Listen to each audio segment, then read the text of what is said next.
সম্প্রতি মুক্তিপ্রাপ্ত ধানুষের বিপরীতে তেরে ইশক মে ছবিতে বলিউড অভিনেত্রী কৃতি শ্যাননের উপস্থিতি মুহূর্তেই জয় করেছে দক্ষিণী সিনেপ্রেমীদের হৃদয়। মুক্তির আগ পর্যন্ত বলিউড থেকে দক্ষিণী বিনোদন অঙ্গনের সবার মনে একটাই প্রশ্ন, অ্যাকশনধর্মী এই চরিত্রে কৃতি নিজেকে আদৌ খাপ খাইয়ে নিতে পারবেন কিনা। কিন্তু পর্দায় তার প্রথম প্রবেশেই বদলে যায় সমীকরণ। চোখের তীক্ষ্ণ দৃঢ়তা, নিখুঁত স্টান্ট আর আবেগের বিস্ফোরণে তিনি যেন ভেঙে দেন সব সংশয়ের দেয়াল। সমালোচকেরা স্তব্ধ, দর্শকেরা মুগ্ধ। এ যেন কৃতির অভিনয় জীবনের নতুন এক উত্থানের ঘোষণা।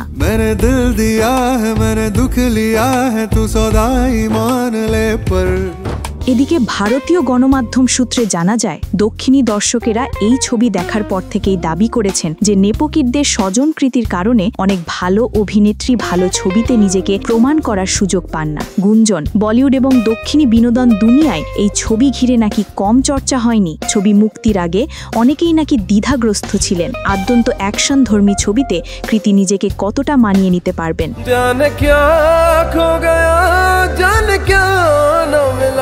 তবে ছবি দেখে সকলেরই সেই দ্বিধা কেটেছে। প্রত্যেকে এক বাক্যে স্বীকার করেছেন যে লেডি কবির সিংহ চরিত্রে কৃতি নিখুঁত।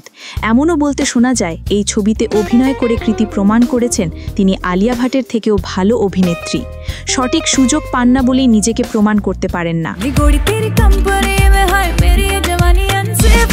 এদিকে দর্শকের ভালোবাসায় আবেগে আপ্লুত হয়েছেন নায়িকা নিজেও। ভক্তদের ধন্যবাদ জানিয়ে নিজের সোশ্যাল হ্যান্ডেল ইনস্টাগ্রামে লিখেছেন, নিজেকে ছড়িয়ে না দিলে, নতুন ঝুঁকি না নিলে নিজেকে প্রমাণ করা যায় না। এই ছবিতে সে সবই করার চেষ্টা করেছি। দর্শককে ধন্যবাদ, তাদের আমার কাজ ভালো লেগেছে। তবে দর্শকের তোলা স্বজন প্রীতির অভিযোগ তিনি সযত্নে এড়িয়ে গিয়েছেন।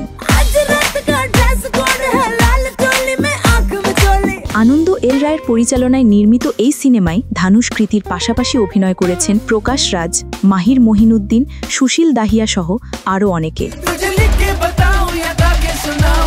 বিনোদন ডেস্ক, ATM নিউজ।